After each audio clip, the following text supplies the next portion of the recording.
Saludos estudiantes. En la actividad orientadora número 3 de farmacología abordaremos la farmacología de los receptores y de la neurotransmisión autonómica.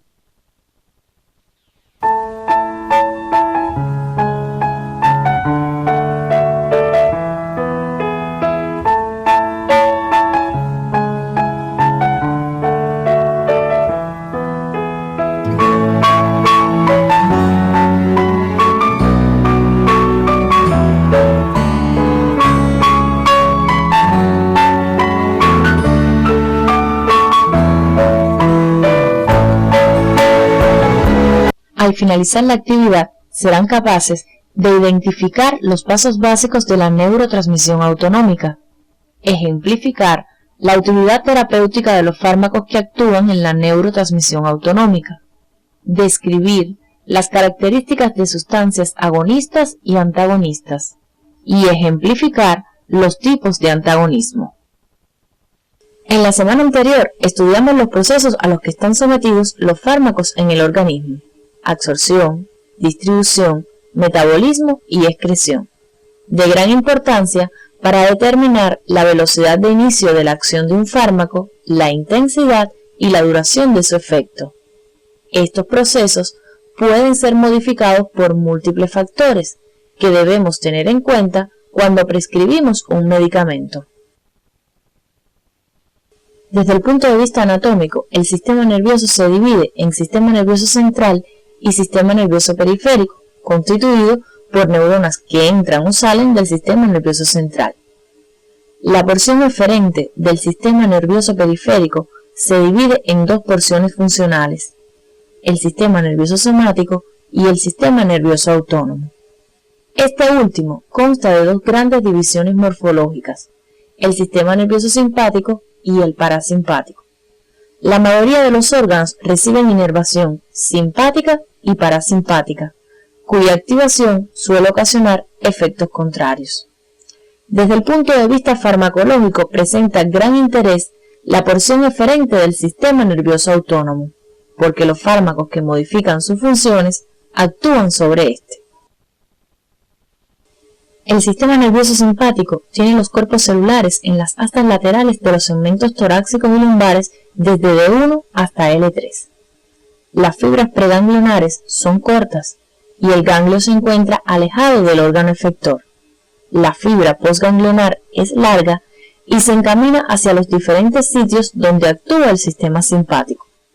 La noradrenalina es el neurotransmisor de la mayoría de las fibras simpáticas postganglionares, que interactúan con receptores alfa, beta y dopaminérgicos localizados en los órganos efectores.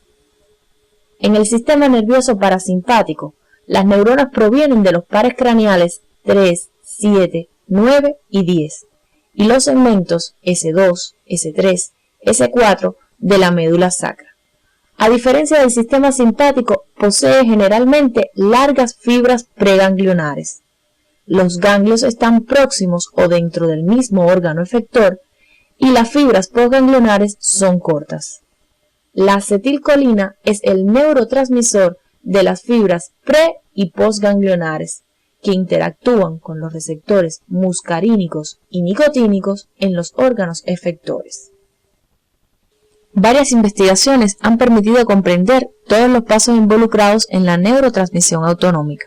En general, estos pasos son similares para el simpático y el parasimpático, y lo que varía son los neurotransmisores. Así tenemos la biosíntesis del neurotransmisor, almacenamiento, liberación, acción en receptores específicos y la inactivación. Su conocimiento nos permitirá comprender la utilidad terapéutica de varios medicamentos que modifican las funciones del sistema nervioso autónomo. La síntesis del neurotransmisor en el sistema simpático comienza con la hidroxilación del aminoácido tirosina, catalizada por la tirosina hidroxilasa, y se considera el paso limitante de la síntesis. Esta enzima es bastante selectiva, a diferencia de las otras que intervienen en este proceso. La dopa obtenida es transformada en dopamina por acción de la enzima dopa descarboxilasa, reacción que también ocurre en el citoplasma de la neurona adrenérgica. La enzima dopamina beta hidroxilasa convierte a la dopamina en noradrenalina en el interior de las vesículas sinápticas. Y finalmente, esta última puede metilarse para formar adrenalina por acción de la feniletanolamina N-metiltransferasa. Las catecolaminas sintetizadas se almacenan en vesículas formando un complejo con el ATP y con proteínas denominadas cromograninas. La liberación al espacio sináptico se lleva a cabo a través de un proceso de exocitosis dependiente de calcio. Pueden liberarse también por un proceso que es independiente del calcio y consiste en el desplazamiento de sus lugares de depósito por las aminas simpático-miméticas de acción indirecta y que se conoce como liberación inducida por drogas. Una vez liberados, la acción en sus receptores debe ser breve, precisa y localizada, lo que se garantiza por los mecanismos de inactivación como la recaptación e inactivación enzimática. La recaptación 1 o intraneuronal es un transporte activo dependiente de sodio que remueve el neurotransmisor hacia el interior de la neurona. La recaptación 2 o extraneuronal remueve el neurotransmisor hacia el interior del órgano efector. Ambos pueden ser bloqueados por fármacos. La inactivación enzimática se debe a la acción de las enzimas monoaminoxidasa, MAO, y catecol ortometiltransferasa, COM. La primera está presente sobre todo en neuronas noradrenérgicas, mientras que la COM se encuentra en tejido neuronal y no neuronal. Como señalamos al inicio, el sistema nervioso autónomo es de gran interés desde el punto de vista farmacológico. Muchas sustancias modifican sus funciones y son de utilidad terapéutica como la L-Dopa, medicamento empleado en el tratamiento de la enfermedad de Parkinson, la que se manifiesta por movimientos involuntarios y trastornos del tono muscular, motivados por un déficit de dopamina en las vías nigroestriatales. Sin embargo, no es posible administrar dopamina porque no atraviesa la barrera hematoencefálica. La L-Dopa es capaz de atravesar esta barrera y por acción de la dopa descarboxilasa transformarse en dopamina. De esta forma, eleva sus niveles y permite controlar los síntomas descritos. La alfa-metildopa, considerada el antihipertensivo de elección para tratar la hipertensión arterial durante el embarazo, puede ser captada por la neurona adrenérgica, donde constituirá un sustrato de la enzima dopa descarboxilasa, que la transforma en alfa-metildopamina. Más tarde, por acción de la dopamina beta hidroxilasa, es convertida en alfa-metil-noradrenalina y actúa como un falso neurotransmisor a nivel de receptores alfa-2 posinápticos, inhibitorios de la liberación de noradrenalina en el sistema nervioso central. Como consecuencia, disminuye la frecuencia cardíaca y la tensión arterial. Varios medicamentos pueden tener acciones en otros pasos de la neurotransmisión autonómica. Es el caso de la reserpina, que bloquea el transporte de noradrenalina a la vesícula de almacenamiento. Hace que las terminaciones nerviosas agoten sus depósitos de noradrenalina. Disminuye la actividad del sistema nervioso simpático y se reduce la tensión arterial, por lo que durante muchos años se ha utilizado como antihipertensivo. Sin embargo, su uso ha disminuido considerablemente, motivado por los efectos adversos que posee, relacionados con la depresión que provoca de otros neurotransmisores como dopamina y serotonina.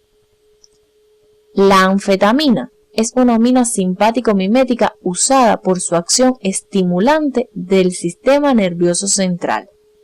Como consecuencia de este efecto, tiene acciones sobre el rendimiento físico y el estado de ánimo, lo que ha provocado su abuso en numerosas circunstancias.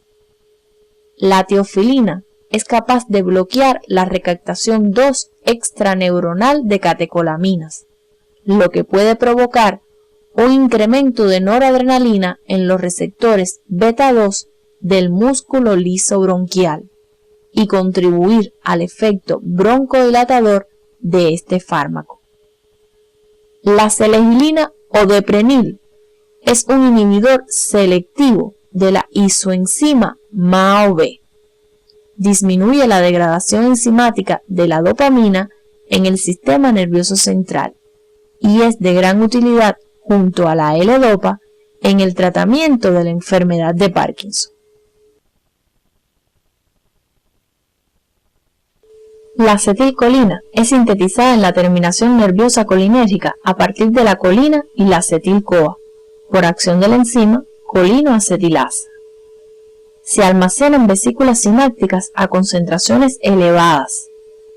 Se libera por exocitosis mediada por el calcio, al igual que el neurotransmisor en el sistema simpático. Actúa sobre receptores muscarínicos y nicotínicos y es inactivada por acción de las enzimas acetilcolinesterasa y pseudocolinesterasa. La primera es relativamente específica para la acetilcolina y responsable de la hidrólisis rápida en las sinapsis colinérgicas. Por su parte, la pseudocolinesterasa es relativamente poco selectiva y se encuentra en plasma y muchos tejidos. Se encarga de metabolizar otros ésteres de la colina como la succinilcolina. Los anticolinesterásicos son aquellos fármacos capaces de inhibir a la colinesterasa y favorecer la transmisión colinérgica. Han demostrado ser eficaces en enfermedades como el glaucoma, donde logra reducir la tensión intraocular, mejorando los síntomas y signos de la misma.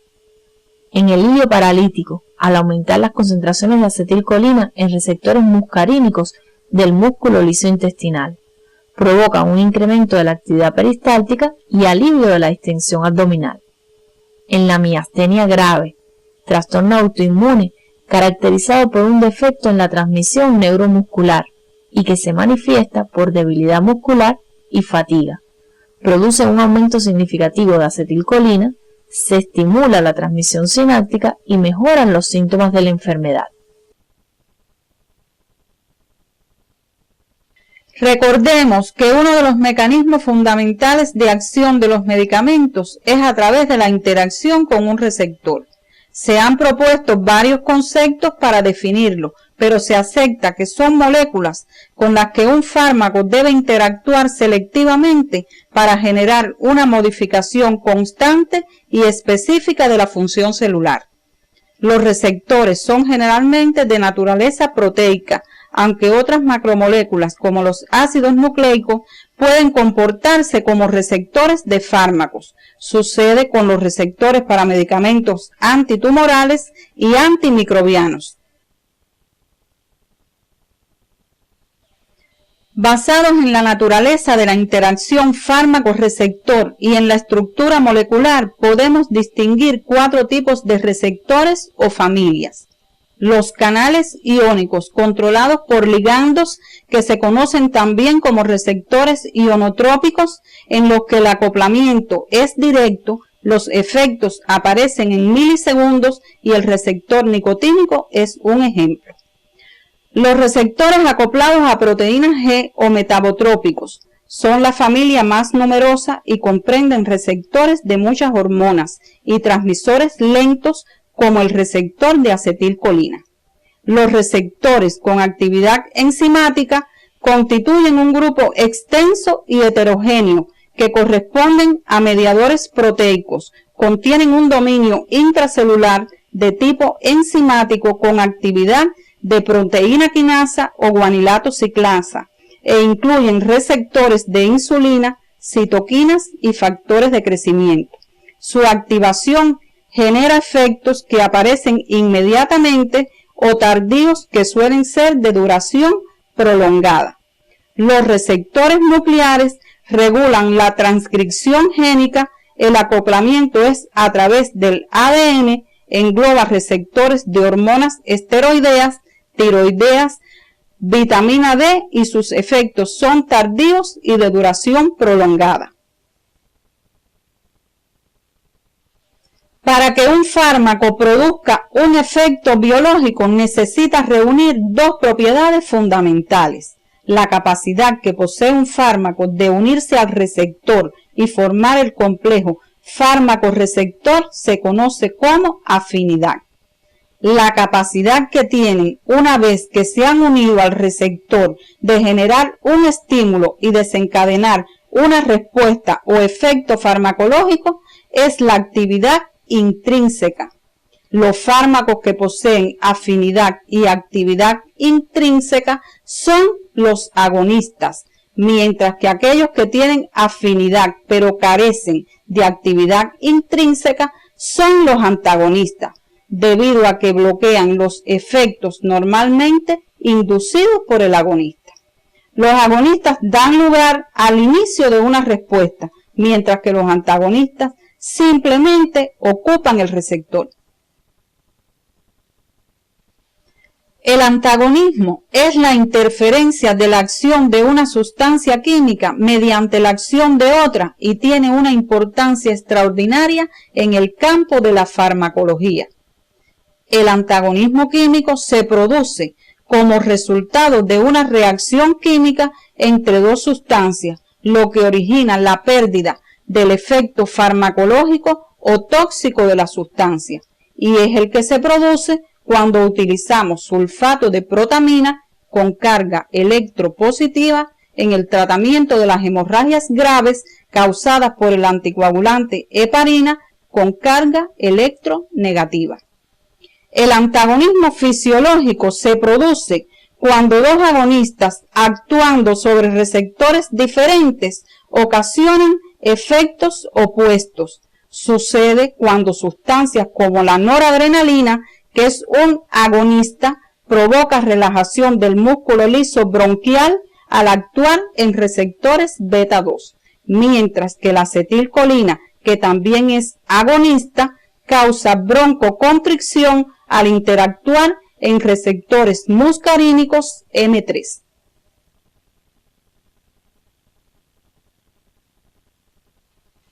Por otro lado, el antagonismo farmacológico puede ser no competitivo y competitivo.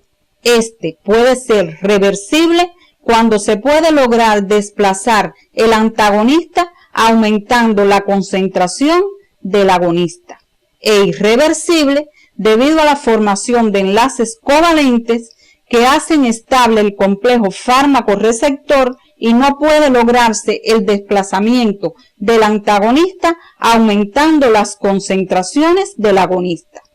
Las aplicaciones terapéuticas de agonistas y antagonistas adrenérgicos y colinérgicos son el mejor ejemplo del antagonismo farmacológico competitivo reversible, el bloqueo irreversible de receptores alfa 1 y alfa 2 por la fenoxibenzamina de utilidad en el tratamiento del feocromocitoma es el ejemplo del antagonismo farmacológico competitivo irreversible.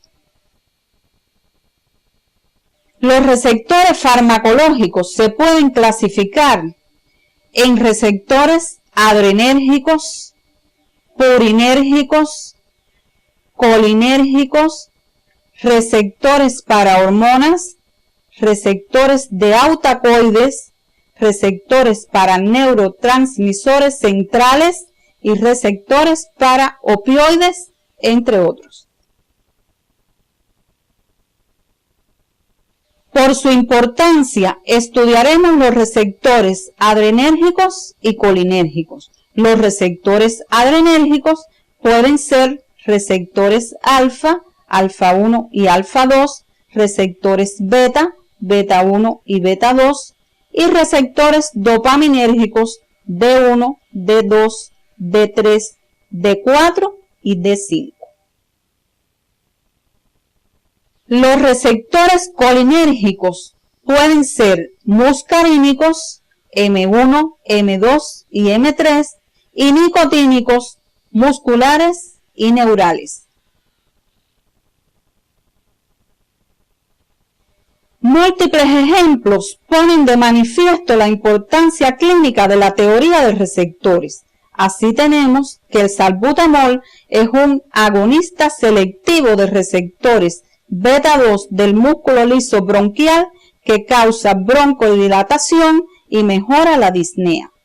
La pilocarpina es un agonista de receptores muscarínicos M3 que produce contracción del esfínter pupilar y de los músculos ciliares. De esta forma reduce la tensión intraocular que se encuentra elevada en los pacientes con glaucoma. El atenolol es un antagonista de receptores beta 1 del músculo cardíaco, lo que se traduce en una disminución de la fuerza de contracción y la frecuencia cardíaca, de gran utilidad en la hipertensión arterial. El bromuro de hipratropio es un antagonista de receptores muscarínicos M3 en el músculo liso bronquial que provoca broncodilatación y mejora los síntomas secundarios a la obstrucción bronquial en pacientes con bronquitis crónica. Al concluir esta actividad orientadora, podemos arribar a las siguientes conclusiones. Los pasos básicos de la neurotransmisión autonómica son la síntesis, el almacenamiento, la liberación, la interacción con receptores específicos y la inactivación del neurotransmisor. Los fármacos que afectan los pasos básicos de la neurotransmisión adrenérgica y colinérgica poseen utilidad terapéutica en diversas